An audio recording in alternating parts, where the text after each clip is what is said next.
నమస్కారం. City cable CPC న్యూస్కి స్వాగతం. ముందుగా ముఖ్యాంశాలు. క్వాలిఫైడ్ ఉద్యోగులకు నోటిఫికేషన్ ప్రకారమే నియామకాలు చేపట్టాలి. రిమ్స్ వద్ద చేపట్టిన ధర్నా కార్యక్రమంలో అభ్యర్థుల డిమాండ్.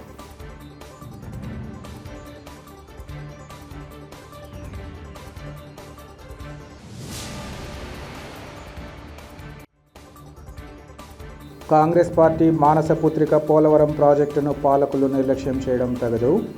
ప్రభుత్వాల తీరుపై APCC media cell chairman Narreddy Tulasireddy మండిపాటు.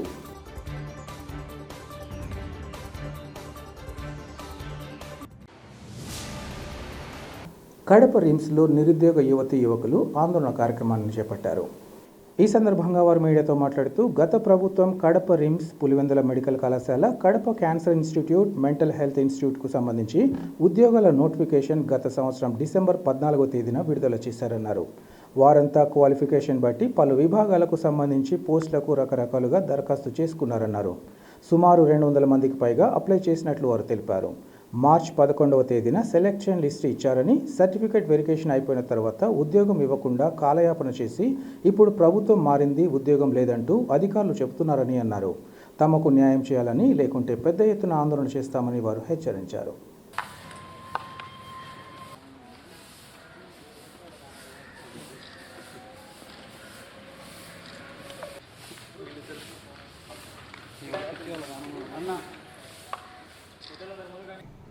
మేము Kadapa RIMS combined notification, Pulivendula medical college, Kadapa cancer institute, ఇంకా మెంటల్ హెల్త్ ఇన్స్టిట్యూట్ సంబంధించి ఉద్యోగాలకు సంబంధించిన అభ్యర్థులము. ఈ నోటిఫికేషన్ వచ్చి డిసెంబర్ 14వ తారీఖు వచ్చింది. మాకు ఈ నోటిఫికేషన్ సంబంధించిన సెలెక్టెడ్ లిస్ట్ వచ్చేసి మార్చి 11వ తారీఖు ఇచ్చారు. అంటే దాదాపు 3 months పట్టిన సమయం. కానీ సర్టిఫికేట్ వెరిఫికేషన్ అయిపోయినా కానీ అభ్యర్థులకు ఇంతవరకు మాకు అపాయింట్మెంట్ ఆర్డర్స్ లేదు. అప్పటి నుంచి మేము కలెక్టర్ గారిని కానీ, ప్రిన్సిపల్ గారిని కానీ కలవడం జరిగింది. వాళ్ళైతే అదో మాట ఇదో మాట చెప్పి నాన్స్తూ ఉంటున్నారు. ఇంతవరకు కానీ మాకు ఎలాంటి సరైన సమాధానం చెప్పలేదు. కాబట్టి మేము ఈరోజు ప్రిన్సిపల్ మేడంని కలవడం జరిగింది. మేడం ఏం చెప్పారంటే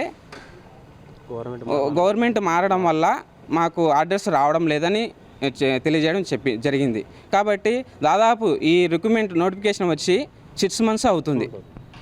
కానీ నిరుద్యోగుల పక్షాన ఏ అధికారి కూడా మాకు న్యాయం చేయాలనే ఆలోచన కానీ, చిత్తశుద్ధి కానీ లేదని మేము ఇందు మూలంగా తెలియజేస్తుంటున్నాం. కాబట్టి గౌరవ కలెక్టర్ కానీ, కమిషనర్ కానీ, హెల్త్ మినిస్టర్ కానీ, ప్రిన్సిపల్ మేడం కానీ మా యొక్క నిరుద్యోగుల మీద దయ చూపి మేము ఉండే జాబ్స్ కూడా మాకు సర్టిఫికేట్ వెరిఫికేషన్ అయిపోయిందంటే దాదాపు 99% జాబ్ వచ్చిందనే ఉద్దేశంతో వేరే చోట్ల కూడా ప్రైవేట్లో చేసుకుంటాం. మేము కూడా రిజైన్ ఇవ్వడం జరిగింది. ఎందుకంటే వాళ్ళు కూడా పీరియడ్ అడిగారు ఎంతవరకు చేస్తారని. కాబట్టి ఈరోజు గవర్నమెంట్లో జాబ్ లేకుండా, ప్రైవేట్లో జాబ్ లేకుండా మేము ఈ విధంగా ఈ అధికారుల నిర్లక్ష్య వైఖరి వల్ల ఈ విధంగా మేము రోడ్డున పడాల్సిన అవసరం వచ్చిందని ఇందు మూలంగా తెలియజేసుకుంటూ ఉంటున్నాం. Contract based paramedical courses, system administration, medical record assistant, anaesthesia technicians, lab technicians, X-ray technicians, pharmacy వాళ్ళు, ఓటీ టెక్నీషియన్స్, ఎక్స్రే టెక్నీషియన్, అన్ని రకాల పోస్టులు పులివెందుల మెడికల్ కాలేజీకి, కడప క్యాన్సర్ ఇన్స్టిట్యూట్కు, కడప మెంటల్ ఇన్స్టిట్యూట్కు 3 కాలేజెస్కు రిక్రూట్మెంట్ జరిగింది. కానీ ఇంతవరకు అపాయింట్మెంట్ ఆర్డర్స్ ఇవ్వకుండా నియామకాలు జరిపిపోయాయని చెప్తున్నారు. కానీ ఇంతవరకు అపాయింట్మెంట్ ఆర్డర్స్ అయితే ఇవ్వకుండా మాకు ఈ విధంగా అన్యాయం చేస్తున్నారని 200 members ఉన్నాం. ఎందుకంటే మేము ప్రైవేట్లో చేసుకునే వాళ్ళం మేము రిజైన్ ఇచ్చేసి మాకు అందరికీ అంటే మేము ఊర్లలో కూడా చెప్పుకొని మాకు జాబ్ వచ్చిందని సంతోషంగా అందరికీ చెప్పుకొని మాకు ఈ విధంగా చేశారనమాట. ఫస్ట్ ప్రొవిజన్ లిస్ట్ ఇచ్చినారు, దాన్ని తీసేసి మళ్ళీ ఫైనల్ లిస్ట్ ఇచ్చినారు.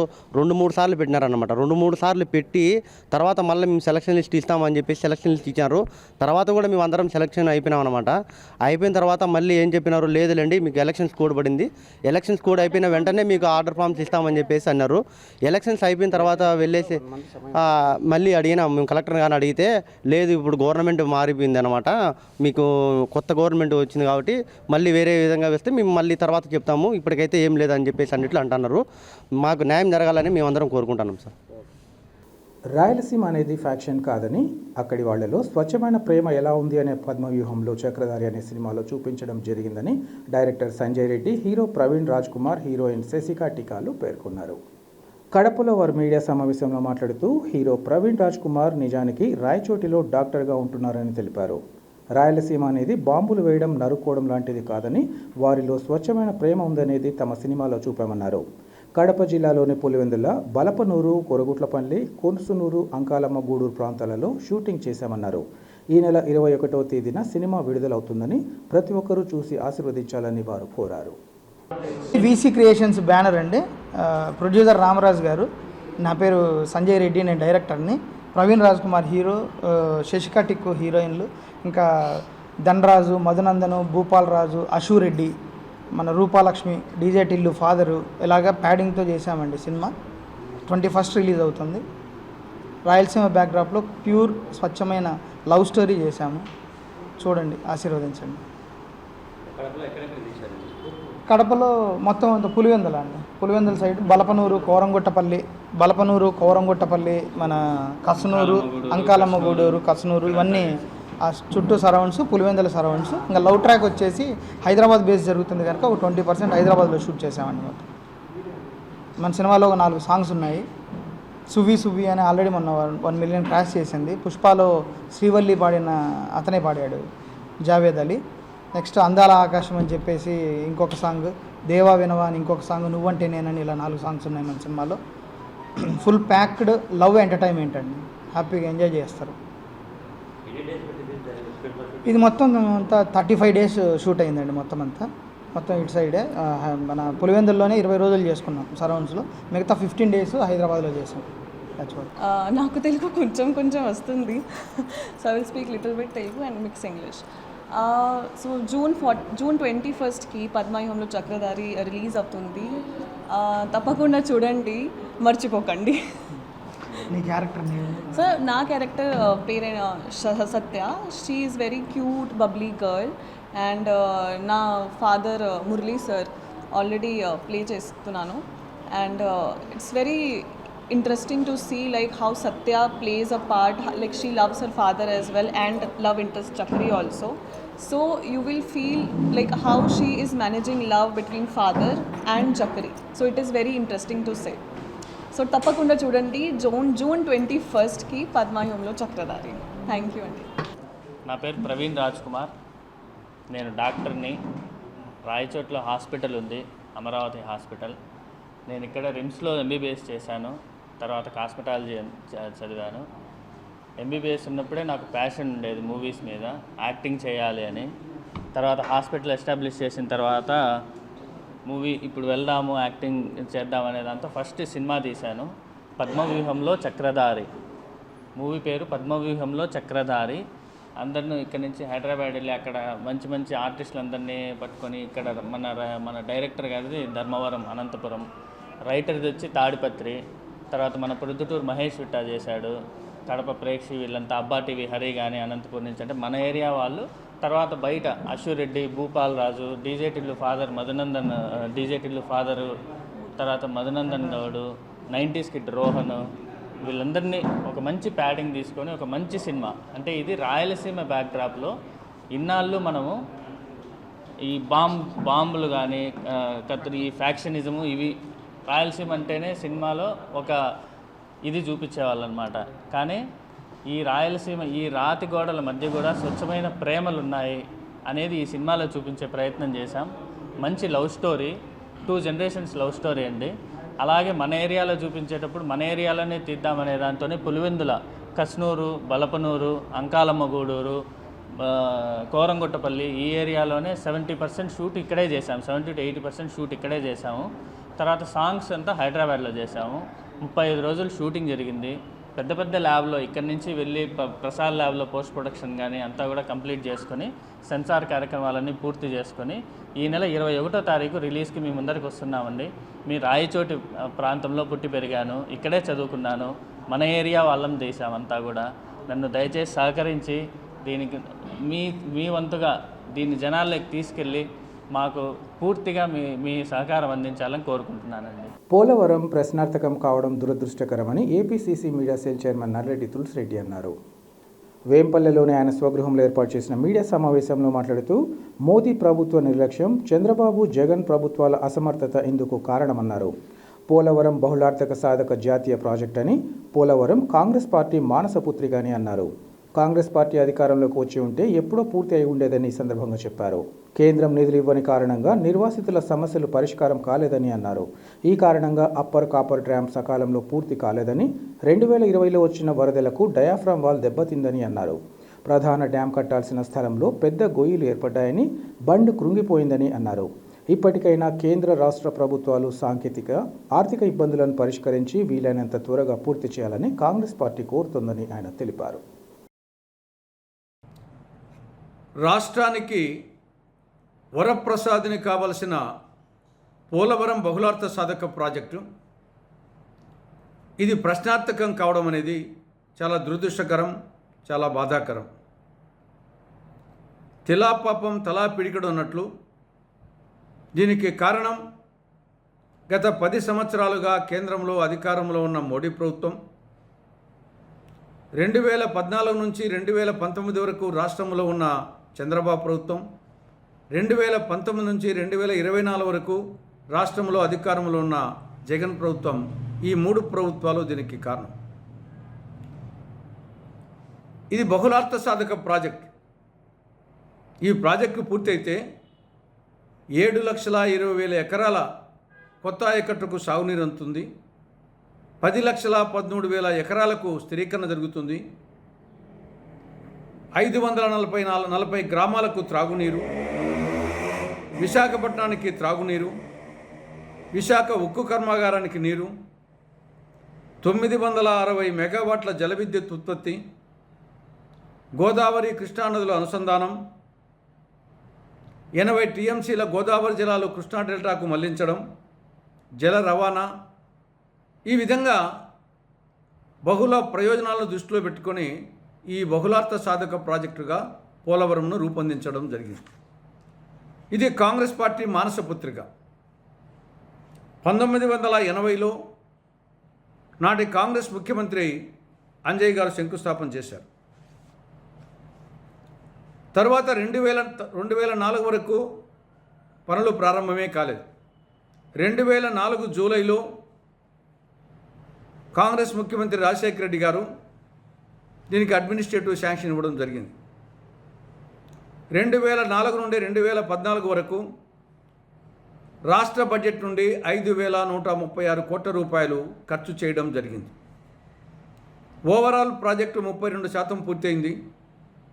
కుడి కాలువ 80%, ఎడమ కాలువ 45%, అనుమతులు 90% కాంగ్రెస్ ప్రభుత్వాలు తీసుకురావడం జరిగింది. కాంగ్రెస్ ప్రభుత్వాలు జలయజ్ఞంలో ఒక భాగంగా దీన్ని చేర్చడం జరిగింది. రాష్ట్ర విభజన సందర్భంగా ఆంధ్రప్రదేశ్ పునర్వ్యవస్థీకరణ చట్టంలో సెక్షన్ 90 ద్వారా దీనిని జాతీయ ప్రాజెక్టుగా పేర్కొనడం జరిగింది. కాంగ్రెస్ పార్టీ అధికారంలోకి వచ్చి ఉంటే ఈ పార్టీకి ఎప్పుడో పూర్తి అయి ఉండేది. ఈ ప్రయోజనాలు రాష్ట్ర ప్రజలు అందుకుని ఉండేవాళ్ళు. కానీ దురదృష్టవశాత్తు కేంద్రంలో మోడీ ప్రభుత్వం, రాష్ట్రంలో ప్రాంతీయ పార్టీలు అధికారంలోకి రావడంతో ఇది అమలుకు నోచుకోలేదు. చట్టం ప్రకారం ఇది జాతీయ ప్రాజెక్టు. దీనిని పూర్తి చేయాల్సిన బాధ్యత కేంద్ర ప్రభుత్వం మీద ఉంది. కానీ కేంద్ర ప్రభుత్వం తన బాధ్యత నుండి తప్పించుకోవడం, రాష్ట్ర ప్రభుత్వాలకు సహకరించకపోవడం, కేంద్ర ప్రభుత్వం సకాలంలో నిధులు ఇవ్వకపోవడం, నిర్వాసితుల సమస్యలు పట్టించుకోకపోవడం, ఈ పర్యవసానంగా ఆలస్యం అమృతం విషం అన్నట్లు ఆలస్యం జరిగే కొద్దీ దీంట్లో అనుకోని అవాంతరాలు వచ్చాయి. నిర్వాసితులకు సకాలంలో నిధులు ఇవ్వని కారణంగా, సరిపడే నిధులు ఇవ్వని కారణంగా ఇక్కడ అప్పర్ కాపర్ డ్యామ్ను సకాలంలో పూర్తి చేయలేదు. అప్పర్ కాపర్ డ్యామ్ పూర్తి చేస్తే ముంపు గ్రామాల్లో ఎక్కువైతాయి కాబట్టి వాళ్ళకు నిర్వాసితులకు డబ్బు ఇవ్వాలని చెప్పేసి అప్పర్ కాపర్ డ్యామ్ సకాలంలో పూర్తి కాలేదు. అప్పర్ కాపర్ డ్యామ్ సకాలంలో పూర్తి కాని కారణంగా 2020లో వచ్చిన వరదలకు అప్పటికే నిర్మించినటువంటి డయాఫ్రమ్ వాళ్ళు 35% దెబ్బతినిపోయింది. ప్రధాన డ్యామ్ నిర్మించే అర్త్కమ్ రాక్ఫిల్ డ్యామ్ స్థలంలో 20 మీటర్ల లోతున అగాధాలు ఏర్పడినాయి. Guide bund కృంగిపోయింది. కాబట్టి దీన్ని ఇంతవరకు పెట్టిన ఖర్చు దాదాపు 19,000 కోట్ల రూపాయలు ఖర్చు పెట్టిందంతా నిరుపయోగం అయిపోయింది. మళ్ళా రెడ్డి వచ్చి మొదలుపెట్టు, నాయుడు వచ్చి మొదలుపెట్టు అనే పరిస్థితి మళ్ళా తయారైంది. కాబట్టి ఇది చాలా దురదృష్టకరం. ఏది ఏమైనప్పటికీ ఇప్పటికైనా ఇది కేంద్ర ప్రభుత్వం యొక్క బాధ్యత. ఇప్పటికైనా కేంద్ర ప్రభుత్వం ఈ యొక్క సాంకేతిక సమస్యలు, upper coffer dam, lower copper dam seepage జరుగుతూ ఉంది, దాన్ని అరికట్టకుంటే దెబ్బతిన్న డయాఫ్రమ్ వాళ్ళను కొత్తది కట్టడమా, ఉన్నదాన్ని మరమ్మతు చేయడమా, అది సాధ్యం కాదు ఈ సీపేజ్ అరికట్టకుండా. అదేవిధంగా అర్త్కమ్ రాక్ఫిల్ డ్యామ్ అక్కడ అగాధాలు ఏర్పడినాయి, ఈ యొక్క సీపేజ్ అరికట్టకుంటే అది సాధ్యం కాదు. కాబట్టి ఇవన్నీ అంతర్జాతీయ సాంకేతిక నిపుణుల సలహాలు తీసుకొని దీన్ని సాంకేతిక సమస్యలను పరిష్కరించి కేంద్ర ప్రభుత్వం వచ్చేసి ఆర్థికంగా ఇది కేంద్ర ప్రభుత్వ బాధ్యత కాబట్టి సకాలంలో నిధులు విడుదల చేసి దీన్ని వీలైనంత త్వరగా దీన్ని పూర్తి చేయాలని, రాష్ట్రానికి అంకితం చేయాలని కేంద్ర రాష్ట్ర ప్రభుత్వాలను కాంగ్రెస్ పార్టీ డిమాండ్ చేస్తూ ఉంది. పంచాయతీ కార్మికులకు నష్టం కలిగించే ఆన్లైన్ టెండర్ల విధానానికి స్వస్తి పలికి ప్రస్తుతం కొనసాగుతున్న పద్ధతిని అమలు చేయాలని ఈరోజు కలెక్టరేట్లోని జిల్లా పంచాయతీ కార్యాలయంలో అధికారి ప్రభాకర్ రెడ్డిని ఏఐటీసీ జిల్లా డిప్యూటీ జనరల్ సెక్రటరీ బాదుల్లా, జిల్లా కార్యదర్శి మస్తాన్లు కలిసి వినతిపత్రాన్ని సమర్పించారు. పంచాయతీ కార్మికులుగా గత 15 సంవత్సరాల పైబడి కొనసాగుతున్నారని, ఆన్లైన్ టెండర్ల పేరుతో ఉద్యోగ భద్రత లేకుండా చేస్తున్నారని అన్నారు. నామమాత్రపు వేతనాలతో శ్రమ దోపిడీ గురి అవుతున్నట్లు ఈ సందర్భంగా ఆవేదన వ్యక్తం చేశారు. మున్సిపల్ కార్మికుల మాదిరిగానే విధులు నిర్వర్తిస్తున్న సుప్రీంకోర్టు, హైకోర్టు తీర్పుల ప్రకారం సమాన పనికి సమాన వేతనం చెల్లించాలన్న తీర్పులను పాలక ప్రభుత్వాలు అమలు చేయకపోవడం బాధాకరమన్నారు. జిల్లాలో కొంతమంది పంచాయతీ కార్యదర్శులు పంచాయతీ కార్మికుల వేతనాల నుంచి కటింగ్ చేసిన పీఎఫ్, ఈఎస్ఐ, ఎల్ఐసి డబ్బులు సైతం కార్మికుల ఖాతాలో జమ చేయకుండా తీవ్రమైన నిర్లక్ష్యం వహిస్తున్నారని ఆరోపించారు. ఈ కార్యక్రమంలో పంచాయతీ కార్మికులు తిరుపాల్, ప్రకాష్, వెంకటేష్, నాగేషు తదితరులు పాల్గొన్నారు. అయితే మేము డిపిఓ గారిని కలిసినాము. అయితే ఆయన మీరు సరే దానికి అనుగుణంగా మాకైతే అర్జీ ఇచ్చిపోని చెప్పి అర్జీ ఇచ్చినాము. తద్వారా పరిశీలిస్తామన్నారు. పరిశీలించిన తర్వాత ఆయన న్యాయం చేస్తామన్నారు. వార్తలు ముగించే ముందు ముఖ్యాంశాలు మరోసారి. క్వాలిఫైడ్ ఉద్యోగులకు నోటిఫికేషన్ ప్రకారమే నియామకాలు చేపట్టాలి. రిమ్స్ వద్ద చేపట్టిన ధర్నా కార్యక్రమంలో అభ్యర్థుల డిమాండ్.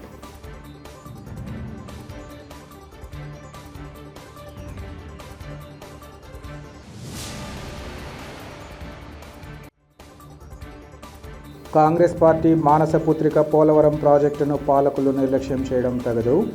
ప్రభుత్వాల తీరుపై APCC media cell chairman Narreddy Tulasireddy మండిపాటు.